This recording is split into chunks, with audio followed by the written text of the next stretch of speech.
So if I ask you, is the smartphone a good or a service?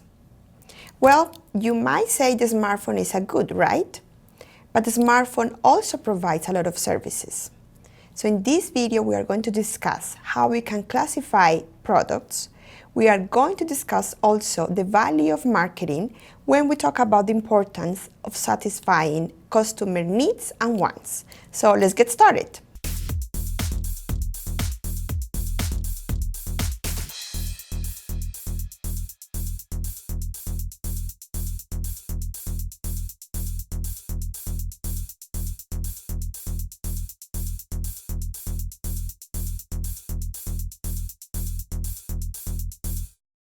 So products can be classified into goods and services.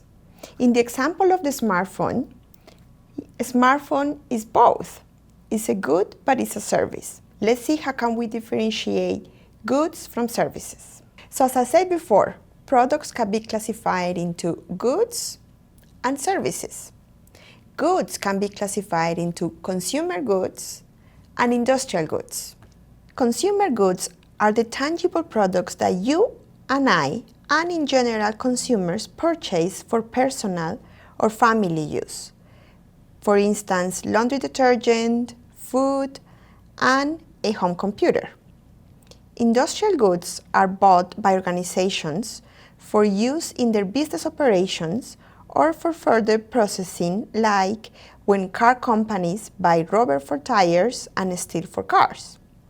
Finally, services are intangible products that we pay for and use but never own. For instance, dry cleaning services, tax preparation services, and a visit to the dermatologist.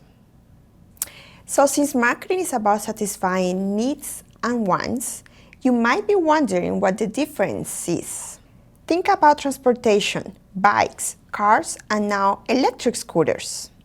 We all have the need of transportation. We all need to go from place A to place B. For example, go to school and getting groceries. So a need is the difference between a customer's actual state and some ideal or desired state. So when you have a need, you want to solve that need. Now, let's say some of us prefer to use a bike to come to school because we like the exercise. Some of you want to come in your new car because you want flexibility. And some of you prefer to ride with a friend for companionship or just to save money. A want is a desire for a particular product we use to satisfy a need in a specific way that is culturally and socially influenced. Finally, I might like to own a Ferrari or a Porsche, but perhaps I cannot afford it, or I'm not willing to afford it. So I do not have the demand for it. Demand is a consumer's want for a product coupled with the means to obtain it. There is a famous quote by one of the most influential marketing scholars called Theodore Levitt. He said, "People don't want quarter-inch drills. People want quarter-inch holes." So think about it. If you need to hang a painting, is the end result a sophisticated drill? Most likely not. You could even borrow a drill. What you need is to hang something on the wall. Good marketers put first customers' needs and wants before developing sophisticated products. The discussion of needs and wants has brought us to another important concept in marketing called utility. That is the usefulness of a product. There are 4 types of economic utility: form, time, place, and possession. Utility of form refers to the specific product or service that a company offers. For example, I need a pair of size 6.5 shoes for a wedding. My sister has a pair of shoes that I can borrow, but they are size 7.5. Obviously, a size 7.5 cannot satisfy my need. I should go and buy the correct size and the style for wedding shoes. The utility of place refers to making products available where potential customers want them. In this case, I live in Lubbock, so I need the shoes in Lubbock and not in Los Angeles, where my sister lives.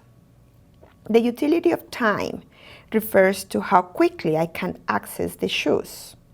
Let's say the wedding is this coming weekend, so e-commerce is not a good option.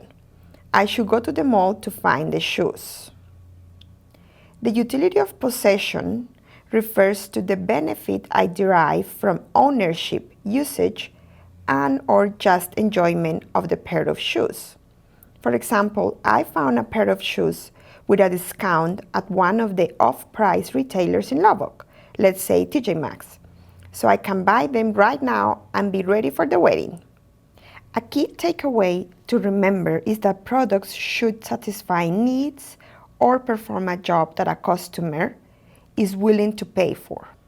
So in summary, in this video we went over product classification and we discussed the concept of value of marketing from the customer's perspective. Thank you for watching.